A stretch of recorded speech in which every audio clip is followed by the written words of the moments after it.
Bueno, vamos a acabar con la presentación y vamos a ver los últimos conceptos de la teoría del valor trabajo. Estos conceptos son muy técnicos, entonces va a estar muy fácil la sesión, pero yo creo que también es importante como que a cada uno ponerle cierta atención de lo que significa cada uno, ¿no? Entonces vamos a entender primero qué es el trabajo. Entonces el trabajo es una condición natural de la existencia humana.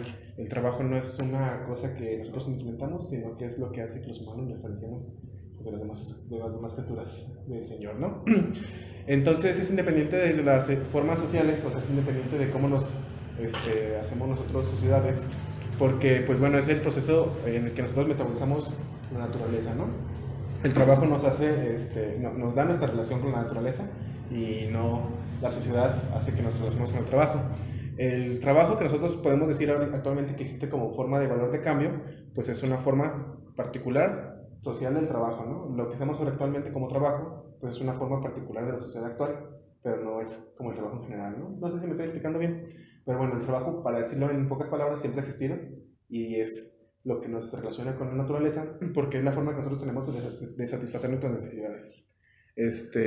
Lo que actualmente le llamamos trabajo, pues es una particularidad de cómo nos relacionamos con él, pero no es el trabajo que ha existido toda la vida, ¿no? Yo creo que todo este ejemplo es muy claro, viendo cómo el trabajo actual de salarios y horario y tener acá de 9 a 5 es una forma muy particular de cómo manejamos la sociedad, muy diferenciada de cómo podría haber sido en una época de haciendas, ¿no? En la hacienda tenías que trabajar por subsistencia y tú además tenías que tú pagar una renta a un arrendatario, hacendado, ¿no? Que podría haber sido el ejemplo de cómo pudimos haber vivido hace 200, 300 años aquí en México, ¿no? Con el ejemplo de la hacienda. Recordemos el ejemplo del concepto de mercancía. Ya al principio de la presentación estamos hablando un poquito de qué son las mercancías, pero para recordarlo, pues son esta cosa necesaria para nosotros usarla y que satisface una necesidad, ¿no? Entonces puede ser necesaria, útil o agradable. No tiene que ser particularmente nada más necesaria y útil, también puede ser algo agradable, ¿no? Al final de cuentas, las mercancías se ven de muchas formas. El objetivo final de la mercancía pues es la satisfacción de una necesidad.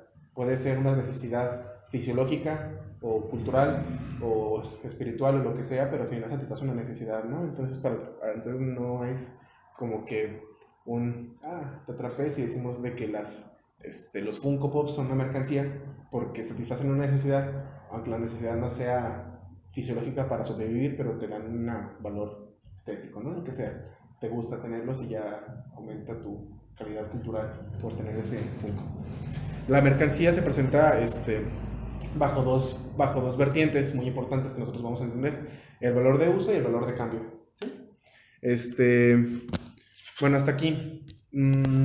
Argüelles, ¿puedes ayudarme como volviendo a explicar qué entendiste del concepto de trabajo? Es la forma en la que nosotros nos relacionamos con nuestro entorno, satisfaciendo alguna necesidad, ya sea fisiológica o espiritual, cultural.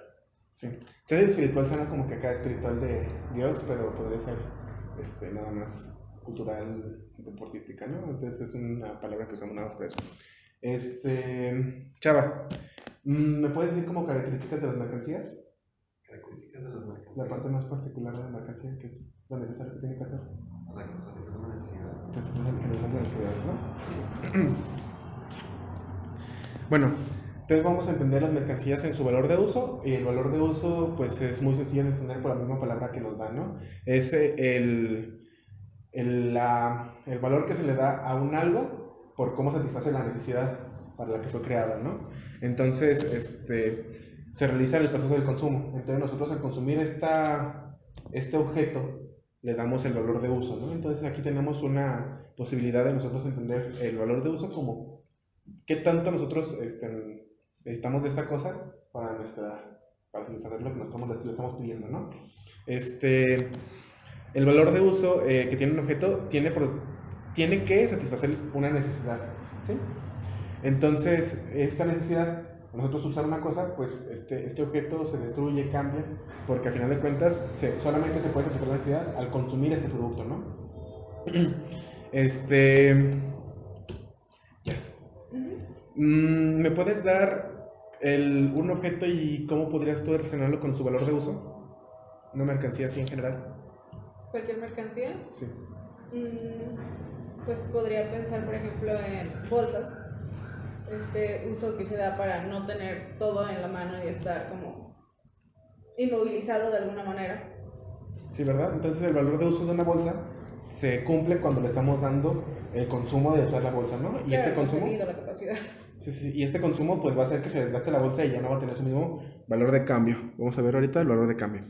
Entonces, el valor de cambio es esta cosa que nosotros tenemos para poder relacionar mercancías con mercancías, ¿no? Surge en la economía ortodoxa normal, y esto pues lo podemos discutir mucho después, pero que primero tenías tú una mercancía y esa otra persona producía otra mercancía y las querías intercambiar, ¿no? Entonces yo tengo que ofrecerte algo que satisfaga una necesidad tuya y tú tienes que darme algo que satisfaga una necesidad mía, ¿no? Pero los tenemos que comparar, ¿no? Entonces esta comparación es donde surge el valor de cambio. Bueno, no sé, y luego platicaremos acerca de otras teorías de cómo surge el intercambio, ¿no? Porque esta creo que es acá muy viejita, ¿no? Ya no es acá como el estado del arte de lo que se entiende la creación de la economía. Bueno, X. Entonces es una relación cuantitativa, ya no es cualitativa, ¿no? O sea, el valor de uso es cualitativo porque tiene que ver con yo cómo le doy el uso, pero este es un valor cuantitativo porque tengo que yo poder comparar cosas con cosas en un mismo plano, ¿no? O sea, es aquí donde nosotros entendemos como que comparar peras con manzanas se puede hacer porque estoy comparando el valor de intercambio de yo cambiarte 1 kilo de peras por 5 kilos de manzanas porque las manzanas son más abundantes o lo que sea, ¿no? Sean más fáciles de recoger o cosas así.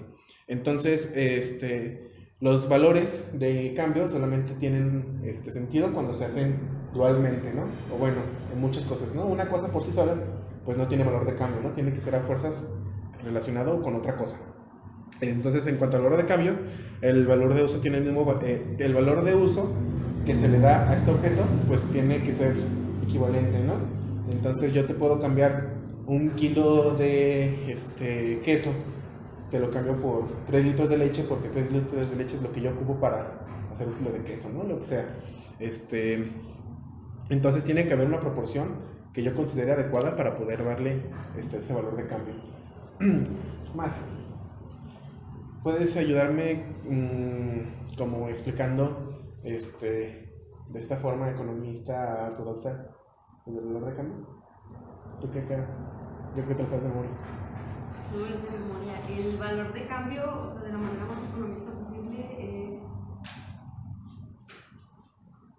poder asignarle un valor a una mercancía en específico que pueda ser intercambiable por otras muchas mercancías en general.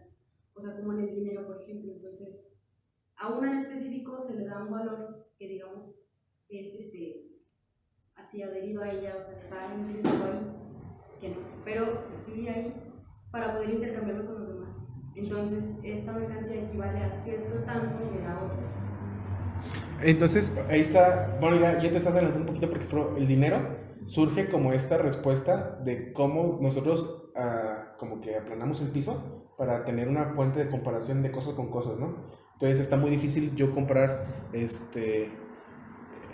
darle un ray a Simón a su casa con que me compre un café de camino y ese saca con lo que me paga, porque pues bueno, no, es diferente, ¿no? Entonces, ¿qué tal si yo fuera un Uber? Entonces no me puede pagar con un café, no me tiene que dar 100 pesos y yo con 100 pesos voy y me compro un café de 100 pesos y es ese intercambio que nosotros usamos el dinero como para abstractificar el valor de cambio, ¿no? Pues el valor de cambio es independiente del dinero, ¿no? O sea, es predecesor del dinero. El dinero pues es un invento después de lo que pudo haber sido el crédito, ¿no? Por ejemplo, que es acá lo que dice Greber, ¿no? Creo. Volvamos otra vez al concepto de trabajo. Entonces, las mercancías son, ya entendimos que es el medio por el cual las cosas son usadas para la subsistencia social, ¿sí? Entonces, el resultado de nosotros trabajar se cristaliza en una mercancía. Es aquí donde nosotros entendemos que el trabajo es lo que le da valor a las cosas. Un objeto, un árbol de manzanas, no tiene valor en sí, porque no es hasta que nosotros vamos y recogemos las manzanas y aplicamos un valor que cristalizamos esa fuerza de trabajo en lo que valen las manzanas, ¿no? Nuevamente, una placa de acero inoxidable tiene un valor porque ya se tuvo que hacer un proceso de trabajo, pero yo hasta que la transformo en una mesa, no se, o sea, tiene que añadirse el valor de una cierta forma, ¿no? Y esa forma que se le añade valor para que una placa de metal valga menos que lo que vale una mesa. ¿Qué fue lo que le dio ese valor? Pues que yo lo trabajé y ese trabajo se cristaliza en esta cosa, ¿no? Entonces, la materialización del trabajo social es al final de cuentas las mercancías, ¿no? Entonces, creo que Marx no le dice cristalización, creo que le dice gelatinización. Y gelatinización. No, a eso se refiere gelatinización cuando habla de cómo distintos tipos de trabajo todos terminan valiendo en un solo tipo de trabajo, como un trabajo más abstracto. De cómo puede ser el que uno tenga que golpear la mesa para acomodarla, otro tenga que trabajar la forja, otro tenga que venderla y distribuirla, pero todo este trabajo termina gelatinizándose en un solo valor único que se le aplica a la mercancía. Entonces, yo creo que este concepto de trabajo vamos a platicarlo un poquito más y ojalá puedan participar en esto, pero va muy en contra a lo que nosotros entendemos actualmente como lo que le da valor a las cosas, ¿no? Pareciera ser que actualmente el concepto de lo que vale una cosa pues es muy abstracto, ¿no? Y chance es acá muy menso, pero por ejemplo un labubu, o sea, el objeto labubu que cuesta 1,000 pesos, ¿qué comparas el objeto de labubu con con un labubu del tianguis que cuesta 100 pesos, ¿no? ¿Qué es lo que hace que cambie el trabajo entre ese labubu y el otro? Pues al final de cuentas no existe más que la marca, ¿no? Entonces estamos fetichizando el objeto porque le estamos dando un valor que no existe en ese objeto, porque al final de cuentas el valor se da del trabajo. Entonces el verdadero valor de la cosa depende del trabajo que se le asignó a ese objeto, ¿no? Y lo demás pues es aplicación de la fetichización, ¿no? Otra vez, el objeto que estoy teniendo yo va a obtener su valor mediante el trabajo, más o menos el resto de fenómenos económicos que pueden existir, ¿no? O sea, no estamos negando que exista la oferta y la demanda, que exista la fetichización, que exista eso, pero al final de cuentas lo que le está añadiendo valor a la cosa pues está haciendo el trabajo en general, ¿no? Es por eso que nosotros observamos que un tablón de madera vale menos que una mesa, porque al final de cuentas le estamos añadiendo valor a la mesa cuando estamos trabajando sobre ella. Y ya si a esta mesa le ponemos un sello de Gucci, pues estamos también añadiéndole valor, pero es un valor que no depende del trabajo y ya es parte de la fetichización de la mercancía, que nos estamos añadiendo un valor intrínseco por ser de otra cosa, ¿no?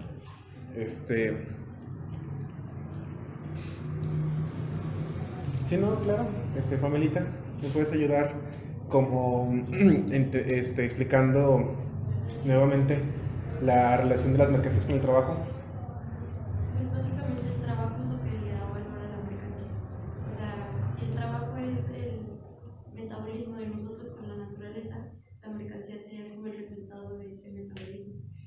Y así como en nuestro cuerpo, al final se le da el valor pues gracias a ese proceso que obtenemos energía, por ejemplo. Entonces el valor está como justo en ese proceso en el que trabajamos la materia y lo convertimos en algo útil, y en ese proceso de convertirlo en algo útil se le añade valor. Sí.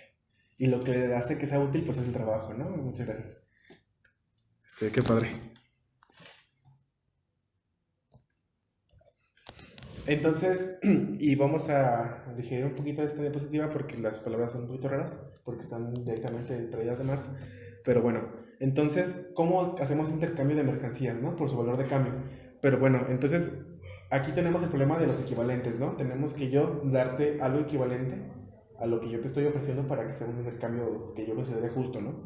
Entonces, aquí se ignora la diferencia cualitativa del valor de uso cuando estamos haciendo un intercambio, ¿no? Estamos solamente observando el valor de cambio. Entonces, yo te puedo cambiar, y este ejemplo lo usan mucho los anticomunistas para decir que, jaque mate, pero el del agua en el desierto, ¿no? ¿Lo han escuchado? Que yo una botella de agua aquí en la Horrera me va a costar 15 pesos, pero si yo tengo mucha sed y estoy en el desierto y no hay agua, alguien me la puede vender por 40 diamantes, ¿no? Y yo a huevo tengo que darle los 40 diamantes porque es algo que yo necesito. Y eso suele ser como para que, jaque mate, porque el trabajo de la botella sigue siendo el mismo, ¿no? Y no, o sea, a final de cuentas sigue siendo el valor de cambio el que está siendo el responsable de lo que vale con respecto a lo que yo tengo que ofrecer para la botella, ¿no? Entonces, si yo ocupo la botella de agua, tengo que ofrecer algo de que yo considere de igual valor, ¿no? Entonces, a final de cuentas, el trabajo se materializa en el valor, pero este trabajo se materializa en cantidades, se tiene que materializar en cantidades iguales y uniformes para poder decir que hay intercambio, ¿no? Y esto es complicado. Entonces, es complicado y por eso surge la dimensión del dinero, ¿no? Porque esa materialización de trabajo en cosas iguales, pues es complicada de llevar a cabo. Aunque el trabajo sea cualitativamente distinto entre sí, pues tenemos que llevar a cabo que todo se dé en un plano igual, ¿no? Entonces, yo, si trabajo en un call center, por ejemplo, ¿yo qué ofrezco cuando trabajo en un call center, no? ¿Cuál es la mercancía que estoy ofreciendo? Pues estoy dando un servicio, ¿no? O sea, el servicio que yo estoy dando, creo que sale aquí enfrente.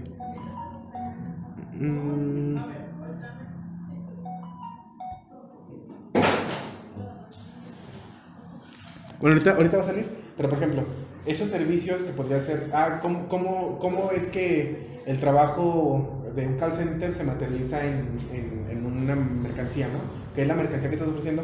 Pues es el servicio de tú ofrecer lo que sea que estás vendiendo en el call center, ¿no? Entonces, allí es donde tenemos que nosotros darnos cuenta que a veces la mercancía es abstracta, ¿no? Abstracta en el sentido de que no se materializa en algo que podamos tocar, sentir y usar, sino que también puede ser algo que solamente demos un uso único y se acabe, ¿no? Se consume ese servicio que yo estoy dando en el call center.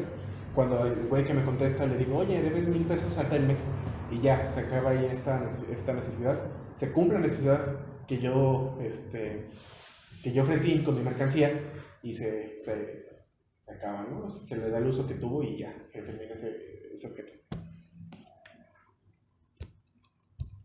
Entonces, aquí es donde nosotros entendemos ahora el concepto de tiempo de trabajo. El tiempo de trabajo es, pues más que nada, la cosa que nosotros le estamos añadiendo al objeto para que añada valor, ¿no? Entonces, consideramos el valor de cambio como esta cosa que yo tengo que ofrecerte para que tengamos un intercambio equitativo.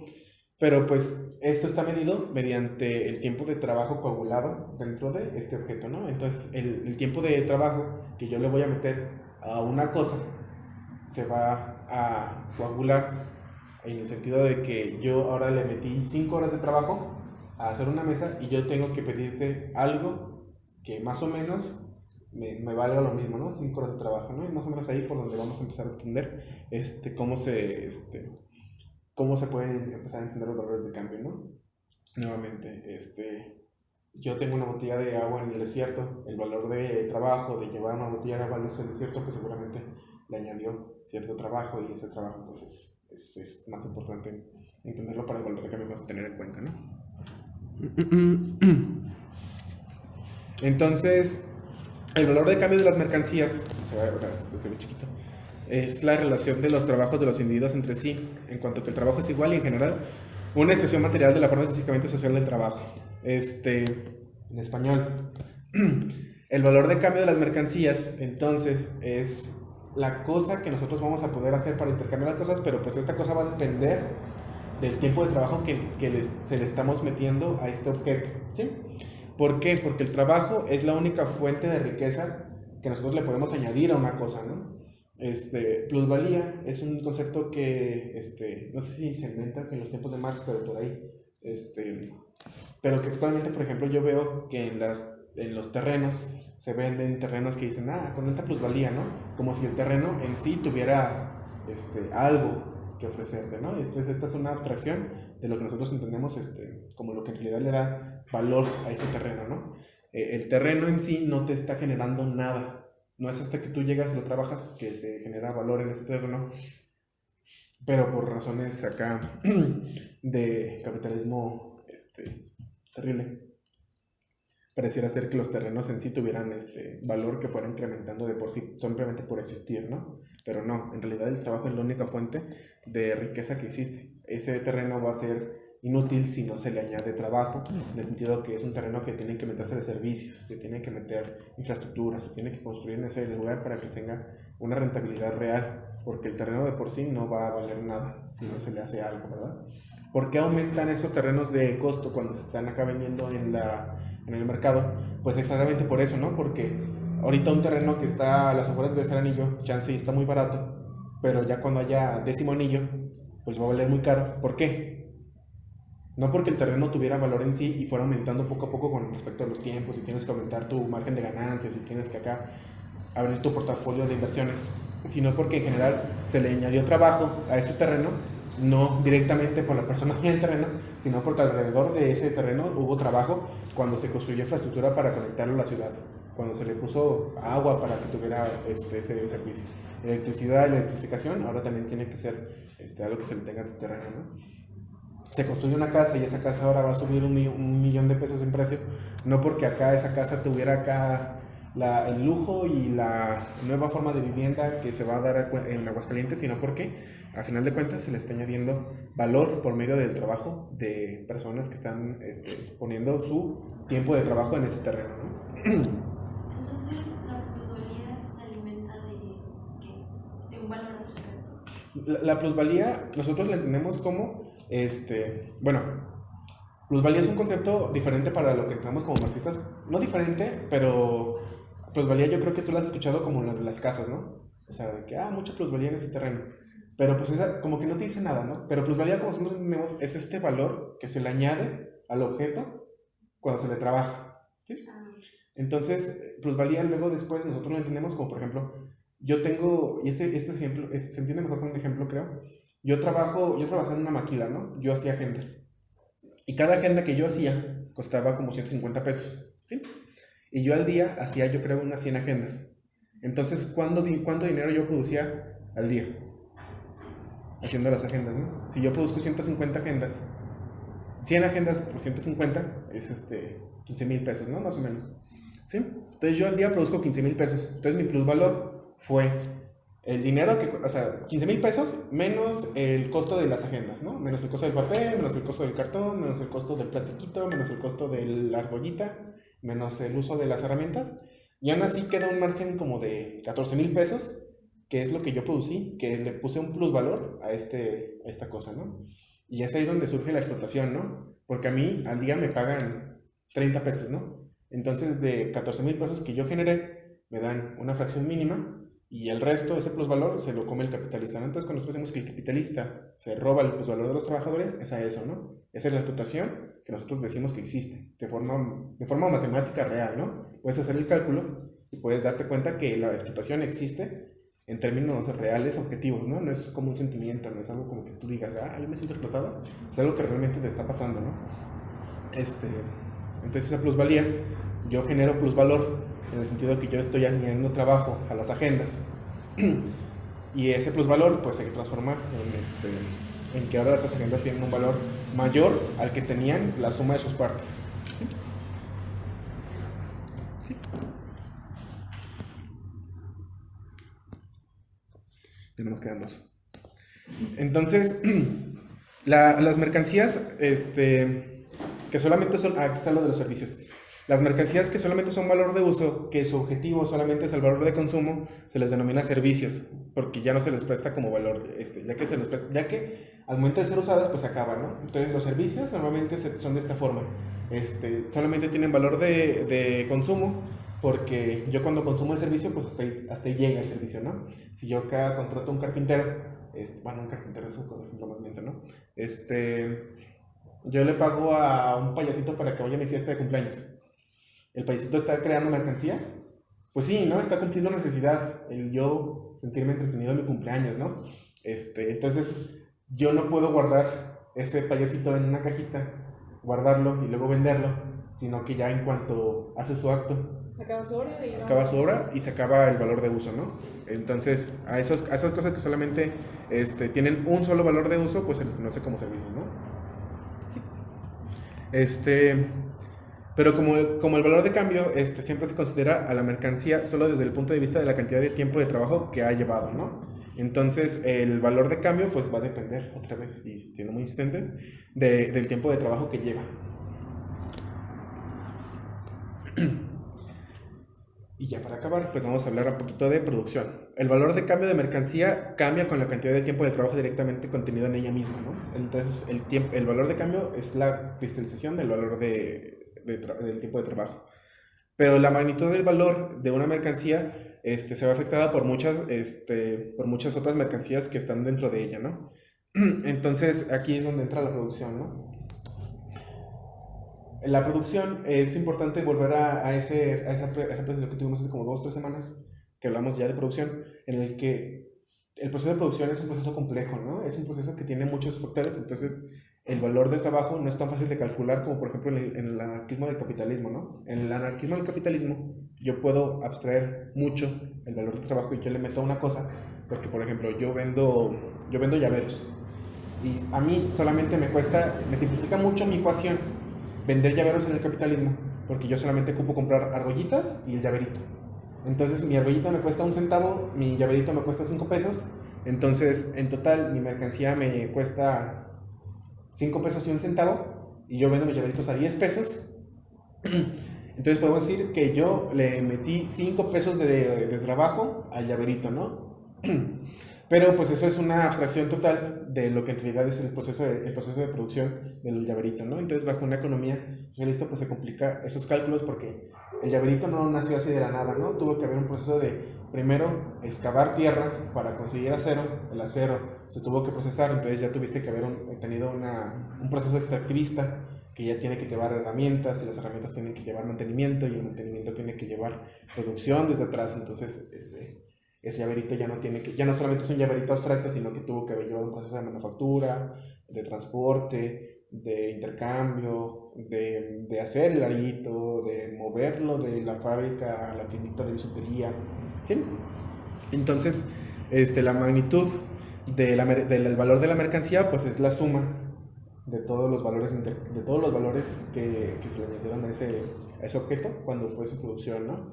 El capitalismo pues lo vuelve anárquico porque yo no veo todo el proceso de producción desde atrás y por eso existe tanto desperdicio, ¿no?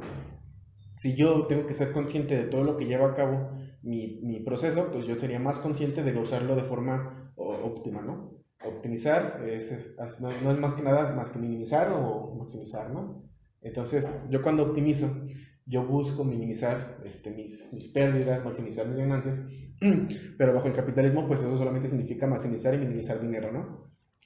Maximizar ganancias, minimizar costos. Entonces yo cuando tengo un Krispy Kreme, el Krispy Kreme puede tirar 100 donas al día, porque para ellos no les representa un costo más que allá que lo que perdieron en merma de dinero, ¿no? Pero si lo vemos como una sociedad, pues ahí sí existe una pérdida total del valor de uso que se le pudo haber dado a esas donas, ¿no? El alimentar a las personas, ¿no?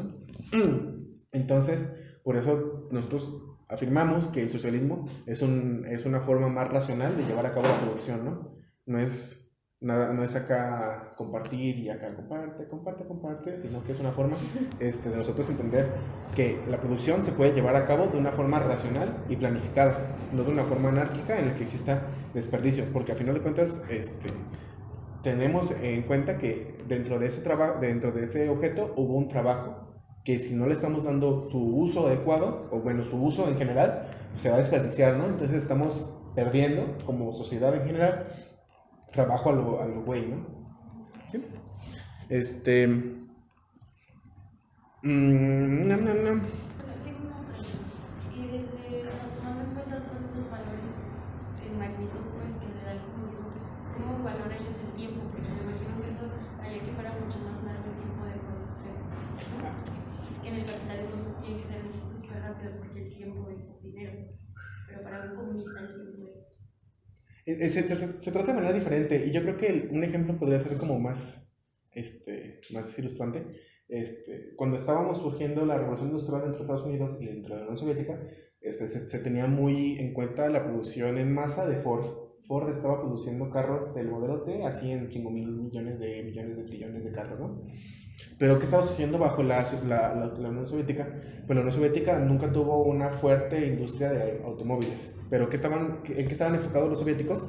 pues en desarrollar los medios de producción. O sea, no en desarrollar objetos de consumo de automóviles para consumo personal, sino que estaban desarrollando acero, carbón, hule, manufactura en general, porque para los soviéticos el objetivo final no era como que la producción del objeto mismo, sino el desarrollo de los medios con los cuales se produce, ¿no? Entonces no solamente dentro del capitalismo no se prioriza incluso el tiempo también es un desgaste, ¿no?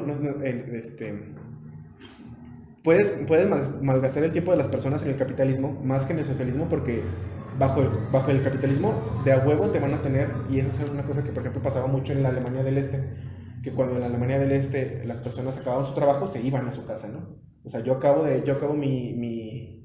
hacer mis 1000 agendas del día y ya me voy, y nada más trabajé 5 horas. Pero dentro del capitalismo te van a tener sentado valiendo verga tus 8 horas, aunque no tengas nada que hacer, ¿no? Te van a buscar qué te pueden poner a hacer, pero incluso el tiempo se desperdicia bajo el capitalismo, ¿no? Pero ¿qué se priorizaba bajo la Unión Soviética? Pues el desarrollo de la manufactura, ¿no? Y esto con el objetivo de mejorar los medios de producción para que medios de producción apoyaran a la manufactura a ser más rápida. Entonces ya no tenías que hacer acero a mano de acá. No sé cómo se haga el acero. Igual algo que menciona Marx específicamente es que no, al menos hasta donde llevo leído, del libro, pero menciona cómo el trabajo lo separa entre trabajo complejo y trabajo simple, diciendo, es que podemos imaginarnos que existe como un trabajo simple completamente de base y cualquier trabajo complejo, podemos entenderlo como una multiplicación de eso, o sea, por decirlo de una manera, y luego dicen, una hora de trabajo de un barrendero es lo mismo que una hora de trabajo de un doctor. Marx no considera eso, sino que dice, si consideramos el trabajo de barrendero como lo más básico y el trabajo del doctor como lo más complejo, podemos decir, es que es como una multiplicación del tiempo por su complejidad. Dentro de su análisis no dice, ¿cómo hacemos esa conversión? ¿Cómo decimos cuántas horas de esto es cuántas horas del otro? No lo menciona al menos en el primer volumen de Capital, y no te puedo dar respuesta específicamente, pero así es como valoriza el tiempo como según su complejidad, de que se da cuenta y está de acuerdo que el tiempo de una persona puede producir más valor en su trabajo que las horas de trabajo que puede hacer otra persona, pero a final de cuentas este valor sigue surgiendo del trabajo que le coloca, no, meramente es una multiplicación de cuánto valor agrega, depende de su complejidad.